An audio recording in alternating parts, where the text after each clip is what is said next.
Baseball Hell is a production of Monkey Bite Enterprises. No animals were harmed in the making of this podcast.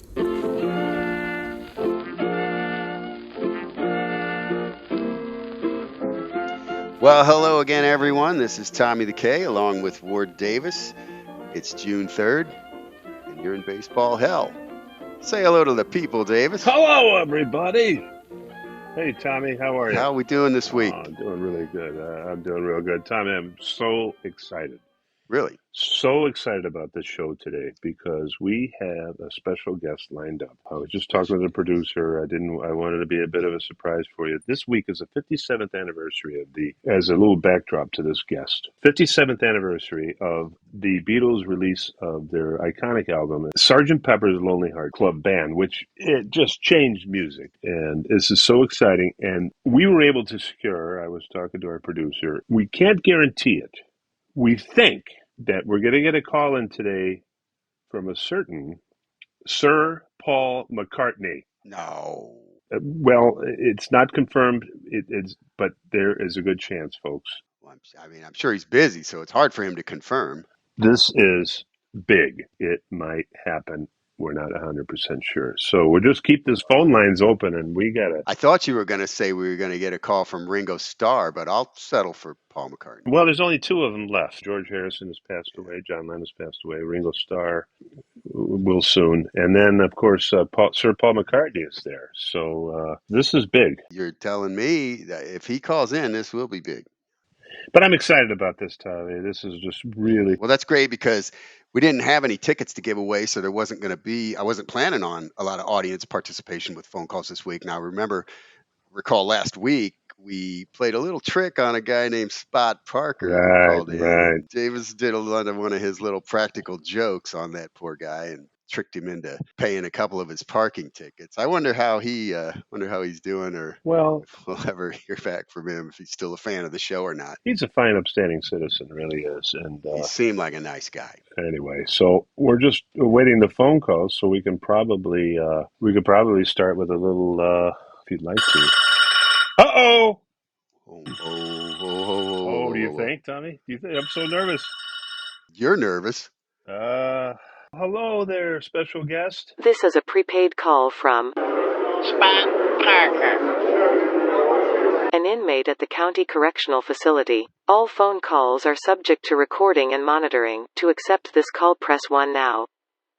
Thank you. Your call has been accepted. Hey, Spot, how you doing? do not hang up. I get one phone call. What's going on, Spot? Listen, those weren't parking tickets you sent me last week. I had to sign something to accept them. Those were DUI tickets from Ward Davis. What the? Both of them? Yes. I've never had a ticket in my life, and I'm a long-distance trucker. And now I'm in county jail. I only get one phone call. You gotta help me get out of here. I didn't... They were the DUI tickets. I didn't... Yeah. Well, let me tell you something, Spot. Yeah, this isn't nice down here. This is ruining my trucking business. Listen, Spot, you keep up the good fight, all right? You have proven yourself to be a fine, upstanding citizen. We were glad to bestow upon you a gift of tickets, and maybe that, again, we had a little bit of a mix-up, but here you are in county jail, and you're fighting for your rights, and please don't give up. Give up? For God's sakes, I'm in county jail. I gotta get out of here. Listen, we need to free up this line because we're expecting an important phone call. Don't hang up on me, please. I gotta get out of this place. These people are not very nice to me. My roommate makes me sit down to pee and put lipstick on. Hardships are endured through life. The Lord never gives you more than you can handle, Spot. Remember that. What? Let me ask you something. Have you heard of a gentleman named Nelson Mandela? Nelson? Who? Nelson Mandela. No, I haven't. Well, good, because you have absolutely nothing in common with him. But you, in your own way, are doing what you can. to show the world that you are a fine, upstanding citizen who's willing to stand up for your rights. And thank you very much. Now we have to free the line up here. But no, I gotta, I listen. I gotta sit down and pee in this place. I haven't done No, that since we my gotta go now, Spot.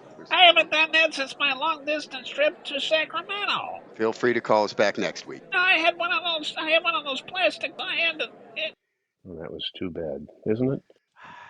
Well, something. I'm proud of him. Is what I am. I'm proud of that young man, or old man, or whatever he is. Yeah, I'm proud of Spot. He's an absolute hero. Yeah. Thank you, Spot, for calling. And oh, for God's sake, God, not again. Get rid I of that just cut it idiot. off. Yeah, I got rid of Spot there. Oh, we're talking about our producers on the line. You just hung up on Paul McCartney, you idiot. I just hung up on Sir Paul McCartney. Oh no, please say that's not true. Oh, well, maybe he'll call back. I think we found a new low point. Oh, Well, let's talk about the Cubs and their first series last week. Where were they? What were they doing? Who were they playing? Tommy, it was a big series. It was a big 4-game Yeah. series in Milwaukee. And I'll try to condense this as best I can because the Cubs didn't do so well. It was Craig Counsell's Cubs managers returned to Milwaukee. To rousing boos.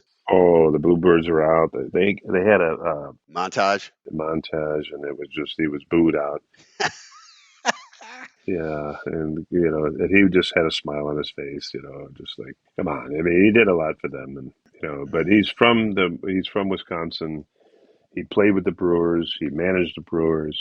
They felt like he turned his back on them, and well, they were upset. But I mean, like we talked about it, I think the first week or second week.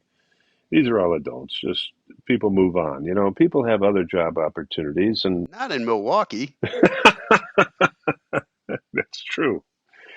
But people have job opportunities, and they might move on to something, and they might leave one company, go to another one, and they just might say, "Hey, listen, this is a better opportunity for me." It might not be too happy. Other people might not be too happy about it, but people got to do what's best for them.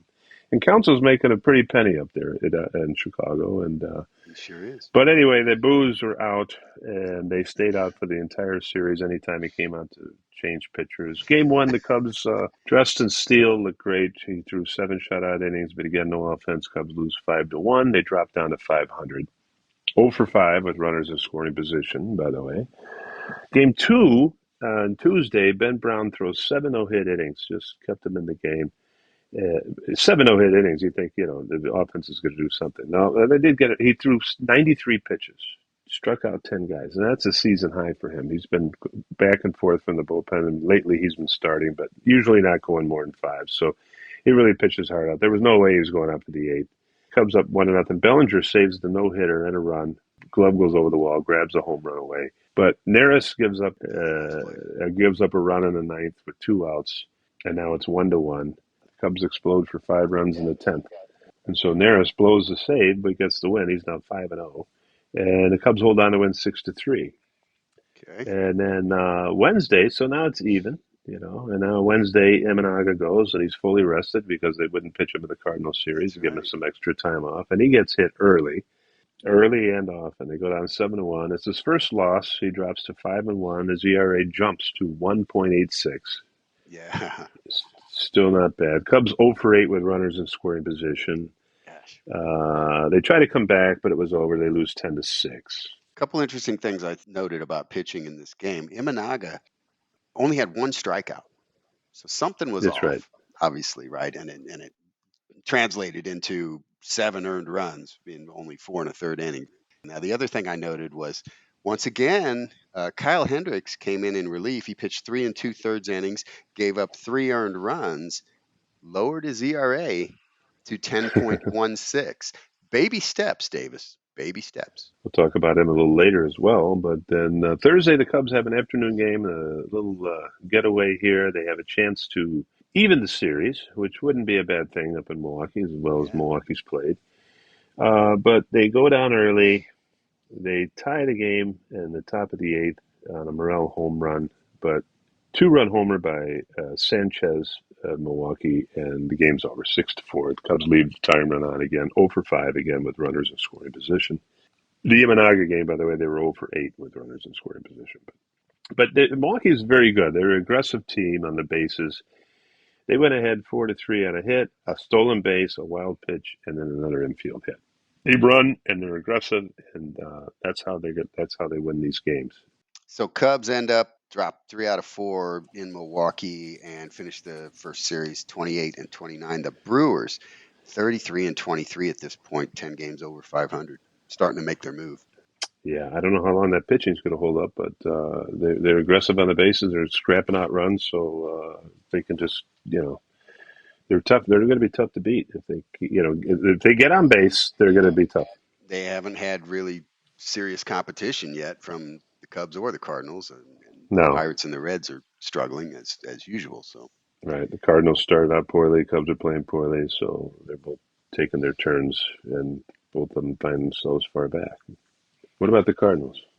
okay, well, the Cardinals come into the week. They're 25-26, so only one game away from that elusive 500 mark, which they haven't been at for quite some time. They're playing at Cincinnati with the 3-game series against the Reds. The first game, they drop 3-1. Not much offense here. Top of the first, Goldschmidt hits a solo home run, his 7th of the year, puts the Cards up 1-0. But the Reds answer right back in the bottom of the first and then add 2 more in the bottom of the second.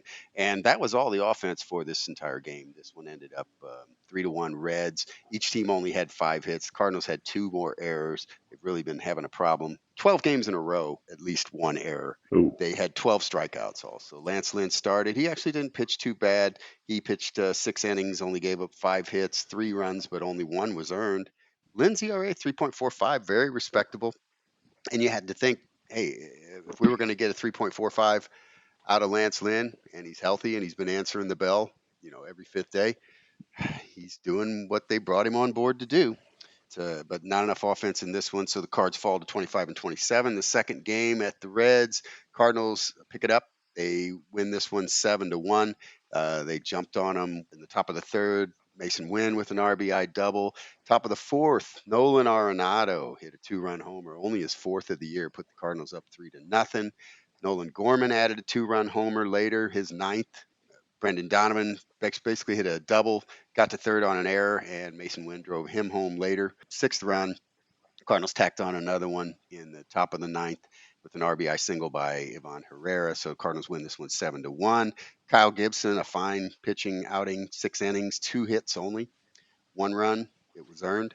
He's got a 3.60. So I'd say much like Lance Lynn, Cardinals got to be very happy with what Kyle Gibson has brought to the team so far this year. That's been a good signing. Yeah. Another guy, John King, left-hander out of the bullpen. He threw 2 innings in this game, gave up 1 hit, no runs. He's had several really sharp outings. He's got a 1.72 ERA. Nice to have a left-hander who can come in with that kind of performance that they didn't have a whole lot of expectation for, but he's been doing a great job so far. For the first time in 13 games, the Cardinals did not commit an error.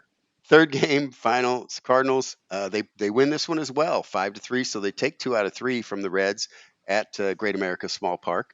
They scored a run in the top of the third, 2 more in the top of the fourth. Nolan Gorman hit a home run. That was his 10th. Matt Carpenter, solo home run, his 1st of the year. Andre Palante, just up from Memphis. He's been on the team for the last 2.5 years. They've had him kind of in a starter, swingman role, coming out of the bullpen. But last year he was used often and did not have great numbers. He comes up from Memphis because they don't have a 5th starter, remember? Right. 6 innings, 3 hits, no runs. Yeah, he did very well. Boy, what a sigh of relief, because I thought when I saw, man, they're pulling up Palante to start this game. They're really desperate. There's just nobody that they think they can count on. And look at that. Look at how he comes through. That's a awesome job by Palante. And so he's pretty much won the job as the 5th starter, unless and until he falls apart. Helsley got his 18th save in this game, although he still appeared to be struggling. Pitched 1 inning, gave up a run. But Cards get to 500. They're 27-27. Who would have ever thunk it 3 weeks ago? Reds are 24-33. looking a lot like the Reds of old, although they've got a lot more talent than that on that roster. So that brings us to halftime. Tommy, we do actually in the studio itself. I think you'll notice this young man who's here with us. This is actually my cousin. He's sweating a little bit. Don't take it easy, Fred. This is my cousin, Tommy. He's actually my second cousin, once Okay. removed, and his name is Fred. I think it's on my mom's side, but it could be on my dad's side. Fred is his last name is Bird, Byrd. Oh, like Doug Bird, the old ex pitcher. He gets a lot of interesting comments because his name is Fred Bird, like the mascot of the Cardinals. Well, he doesn't need a stage name. I guess I don't. Well, welcome to the studio, Fred. Well, thank you very much. I understand you're a comedian. Well, I'm trying to get to be a stand-up comedian. Figured this is a bit. I called my aunt and I said, "Could I get on that show?" Because I know how you have a big audience and international. I'm thinking maybe this could be my big breakthrough. Mm-hmm. And Davis, you say this guy's quite hilarious. I know, Tom, I didn't say that actually. Oh, Um, he's been working the local clubs. He's honing his game. no, I haven't.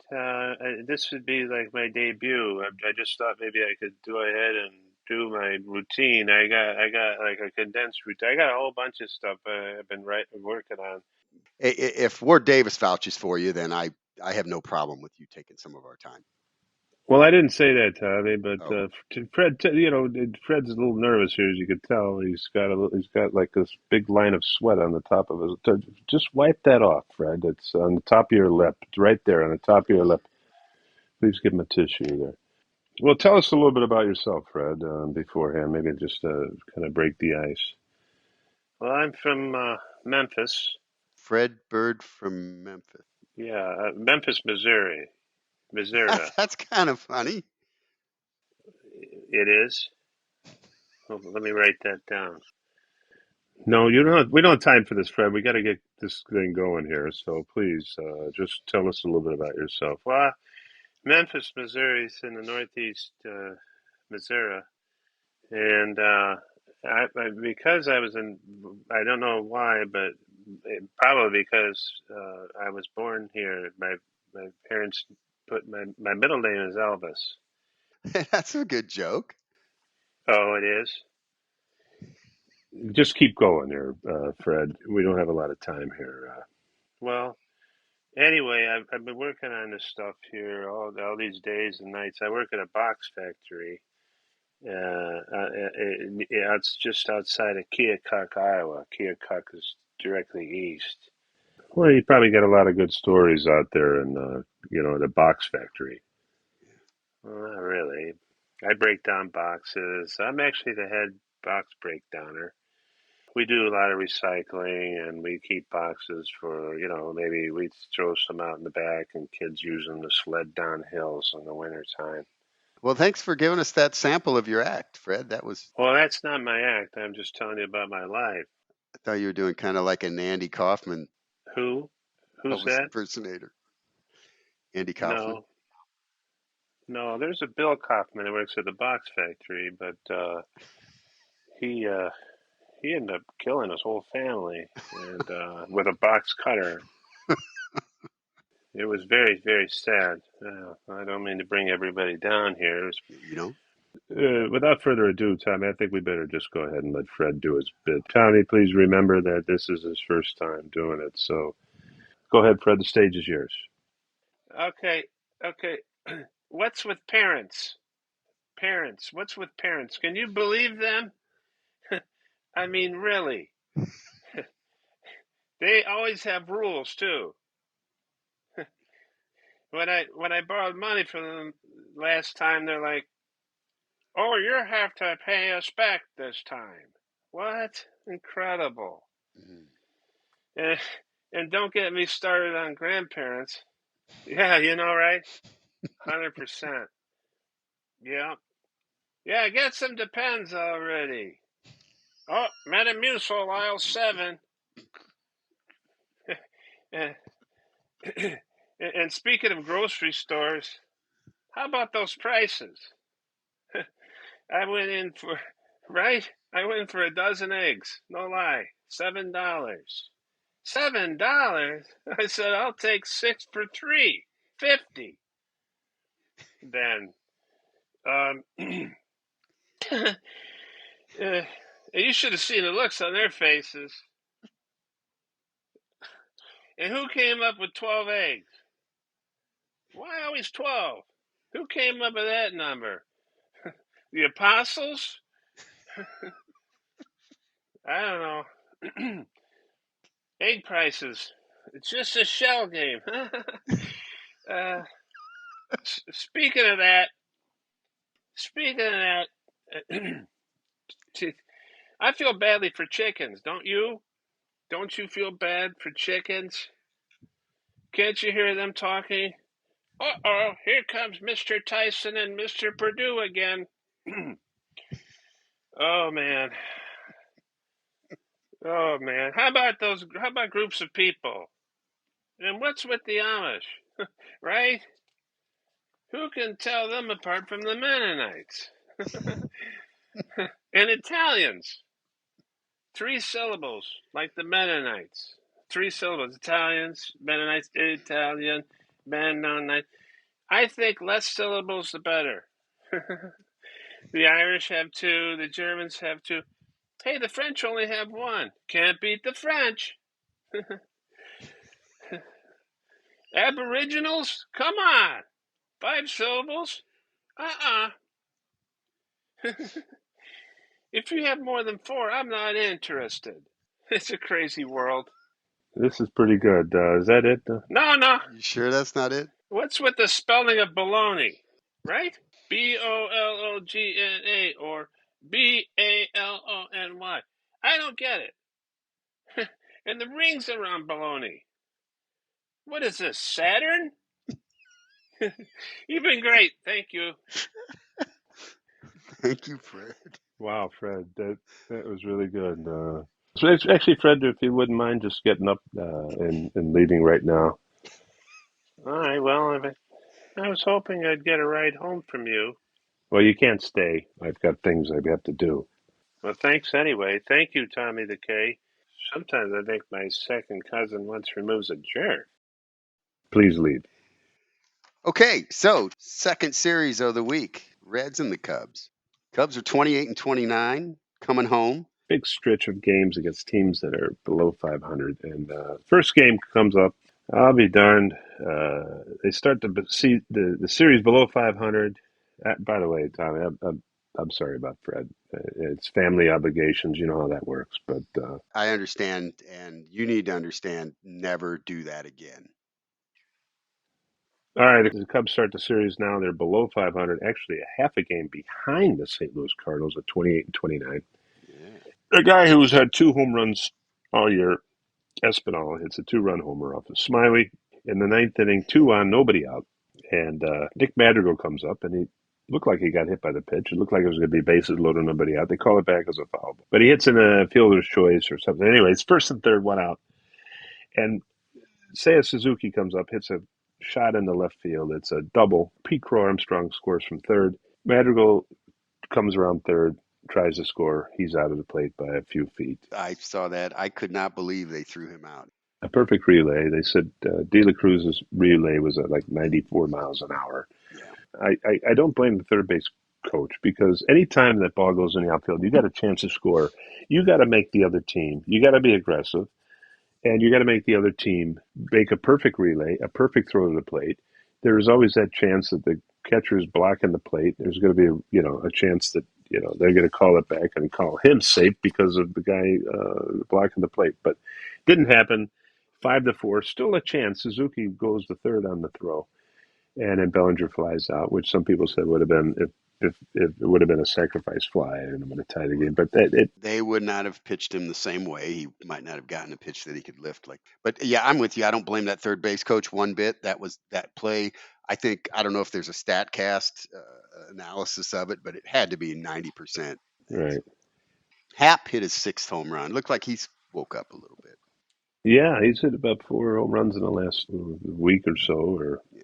so the Cubs lose the beginning of the series. The game two was interesting because it was going to be a Saturday night game on Fox, and it was supposed to start at 6 something, and because there was a rain delay. And by the way, it rained like since 10 in the morning here in Chicago. And so there's a 3.5 hour delay from when it was supposed to start about 6:10 or so. It starts about 9:40. I don't think there was really any kind of makeup option. So they decided we're going to play. Wow. So it didn't start till probably about 9:40 or so. Steele's looking pretty good, but then the second inning, the ball's getting a little slippery. Actually, the Reds loaded the bases in the second inning. There's a fly ball with 2 outs. Okay, we're out of the end. The Cubs are out of the inning. No, Suzuki, it just goes right off of his glove. And I understand he got a visit from the ghost of Sadahara O. You dishonor me. I believe he did. And somehow Suzuki comes up with the bases loaded and hits a grand slam to make up for that error. The bullpen came in, did their job, 4 innings, no runs. Swanson hits a 2-run home run late, and the Cubs somehow win this game 7-5. And I have one more quick note about this. Who in the right mind?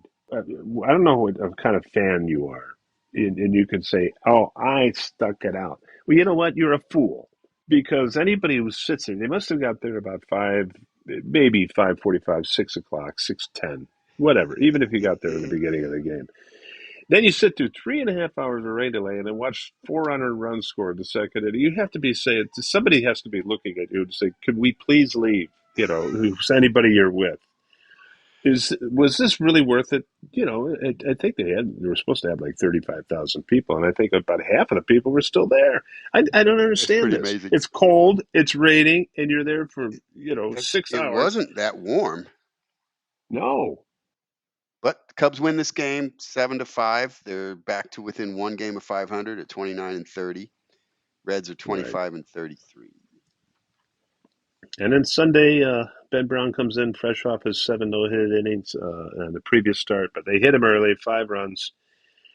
He gets the loss. His ERA only goes up to 3.33. But here's an interesting note.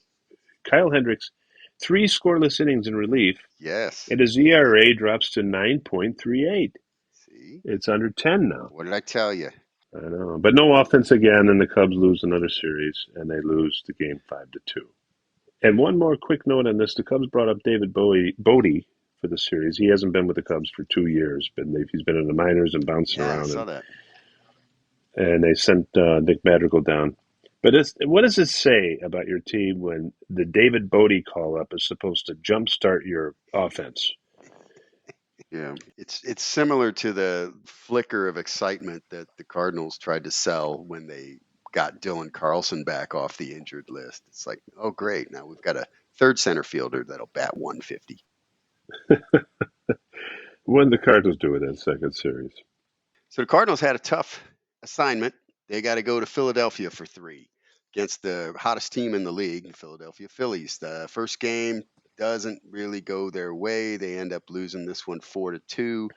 Phillies scored 3 runs off Miles Michaelis in the bottom of the second, and the Cardinals just had no response. One thing I noticed about this Phillies team, they get a lead on you. They're up by 2-3 runs. You try to chip away at it. You score a run. They come back the next inning and they get that run right back. They don't let up. This team is relentless, and they've got some huge bats all the way through the lineup. And it's really tough to contain them. So the Cardinals, the surprise of this game, besides the fact that the Cardinals only got 3 hits, Brendan Crawford got the start.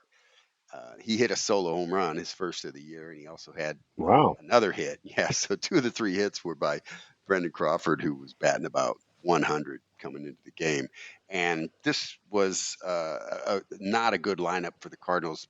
Marmol was catching a lot of heat because he had planned on sitting Mason Wynn to rest him for this game, but leading into it, Lars Nootbaar gets hurt and he's on the injured list probably for the whole month, right? With Oh no. oblique strain. And then the day of the game, Brendan Donovan wakes up with a sore neck, so they sit him. So now you've got Newt Barr, Mason Wynn, and Brendan Donovan, 3 starters, three who are actually your three better hitters out, and you're starting a bunch of guys that are batting about a buck and a quarter. Let me ask you something. So 3 hits in a game, 2 of them by Crawford. Yes. Would this be considered the Crawford game? this this was the Crawford game. Good call, All Davis. right, good, good, Yeah. good, good. Another note about this one: former Cardinal Edmundo Sosa hit a two-run homer off Michaelis in the bottom of the third. It was just a bomb. They traded Sosa for Jojo Romero, so both teams did well in this trade, but it stings that you have a utility infielder, albeit a talented one who did see a lot of playing time for the Cardinals and is seeing a lot of playing time for the Phillies. But you get burned by the guy you dealt away. Game two at Philadelphia, the Cards get knocked around again. This one ends up in favor of the Phillies 6-1. Cardinals improved. They did get 5 hits in this game. Phillies only had 7, but they turned it into 6 runs. Early in the game, Bohm a 2-run double, Castellanos an RBI double. Phillies get up 3-0 in the bottom of the first off of Sonny Gray. Gray struggled in this one. He only made it 5 innings, gave up 4 earned runs. He had 10 strikeouts, but he also walked 3. His ERA's up to 3.00 right now. But he started off pretty much unhittable. The last three or four outings, he's been very mortal. Not bad, but he hasn't been the same guy that he was early on. This appeared to bode very bad for the Cardinals because they lost the Sonny Gray game. Now you're down 2-0 to the Phillies going into Sunday on the Game of the Universe on ESPN. Cardinals, you got to hand it to them. They put up a hell of a fight in this one, and they squeaked out this victory 5-4 to salvage a game in this series. And I think, as hot as the Phillies have been, as talented as this team is, by the way, they have 41 victories already. They're 41-19, the best record in the NL. I think they're a half a game behind the Yankees for the best record in the whole league. This is one where you actually feel good about walking away from a series winning only 1 of 3, because again, it was at Philadelphia, and this one was a kind of a scrappy dogfight all the way through. Lance Lynn pitched against Taijuan Walker. Cardinals scored in the first inning. Wynn led off with a single. Nolan Gorman hit a 2-run homer, his 11th, with 2 outs, put the Cards up by 2. The Cardinals had 3 errors in this game, though, and I continue to be very concerned about the defense overall. In the bottom of the second, Mason Wynn dropped a double play turn, and they turned that into 2 runs. Stubb got a RBI double, and Rojas grounded out and scored the second run, so they tied it 2-2. But Alec Burleson comes back in the top of the third and hits a 2-run homer, his 6th of the year. Cards go up 4-2. Bottom of the fifth was the comedy of errors. They led off with a bunt right back to Lynn. It was almost like a ground ball, not even a bunt. Lynn can't bend over, and the ball goes right through his legs. Bunt single. Next guy, another bunt. This one's out in front of the catcher. It's starting to rain at this point. Ball's getting a little slippery. Herrera really had to make a great play and do like a 180 turn real quick and make a rifle throw to first. He throws it way offline and too high. So second error in a row. They have 2 guys on first and second by bunting. Then Stott gets a 2 RBI single and ties the game at 4-4. Lynn's out of there.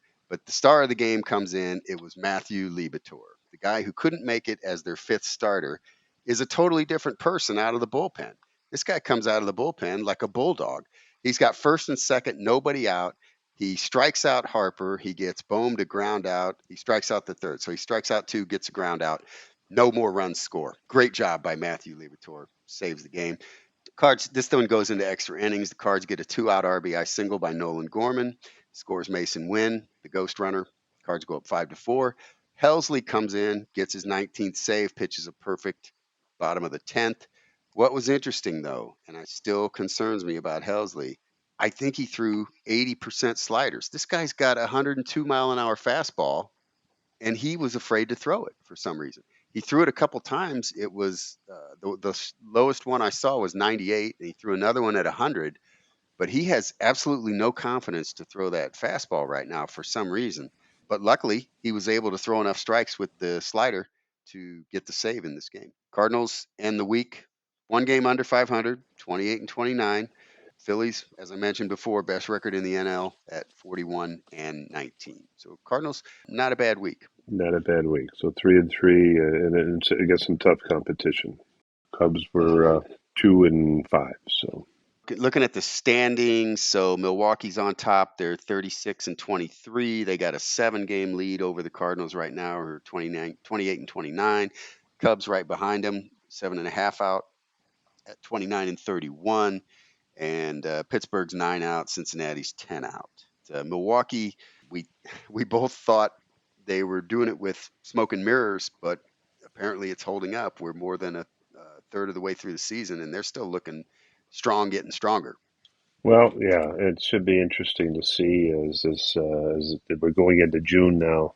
We'll see if the Cardinals can keep up getting stronger, and we'll see if the Cubs can make a comeback or if they'll go Yeah. into a June swoon. And then you have to decide. Yeah, then you have to decide what are we going to do.